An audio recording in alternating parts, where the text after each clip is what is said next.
Hello and welcome to another video lesson for your summer physics class. I'm Mr. Marquez, and today's topic is going to be final velocity after any displacement. So in the previous videos, when we've been talking about velocity and acceleration and displacement and all these other topics, we've established that acceleration is directly or is related to velocity divided by time, and we also established that we can find the displacement with constant acceleration.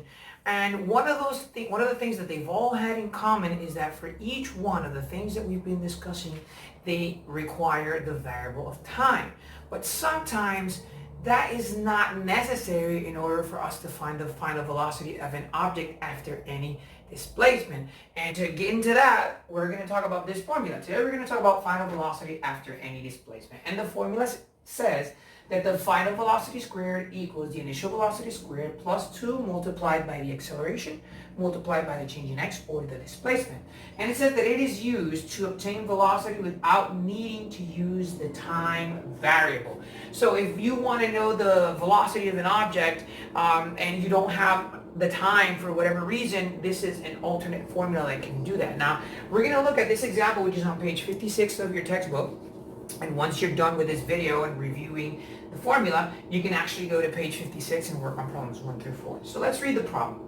The problem says, a person pushing a stroller starts from rest, uniformly accelerating at a rate of 0.500 meters per second squared.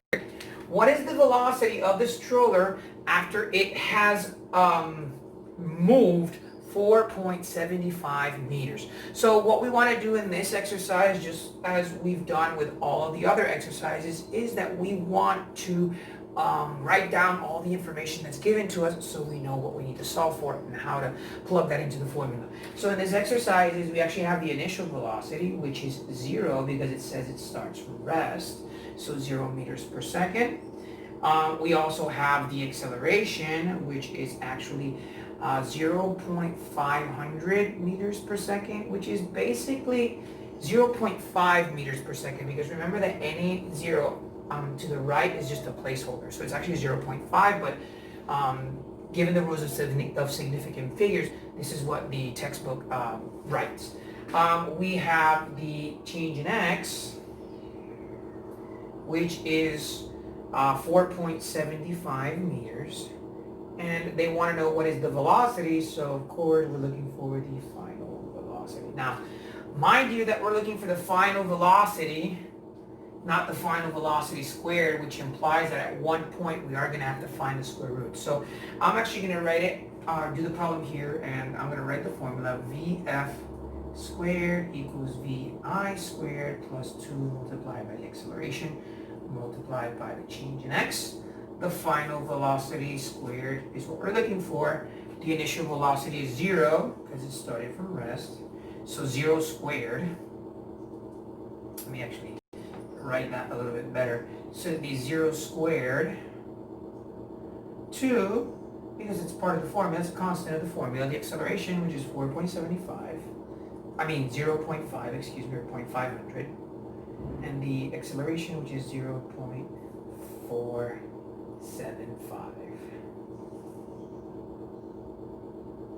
Okay, so we're going to multiply 0 squared is 0, and 2 times 0.500 is actually the same thing as saying 2 times 0.5, so which is the same thing as saying half of 2, so this is just 1.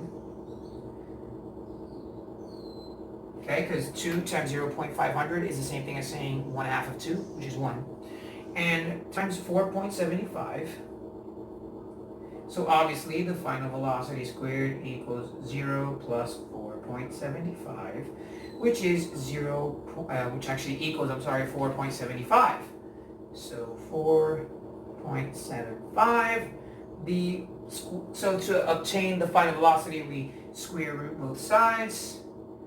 And this is Vf, and the square root of 4.75 is approximately 2.18.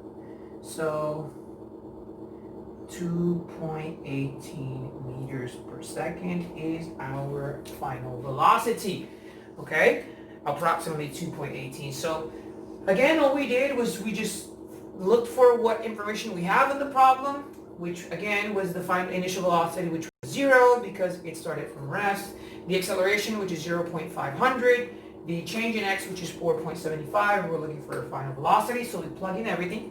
The initial velocity is 0 squared, plus 2, which is a constant, times 0.500 times 4.75.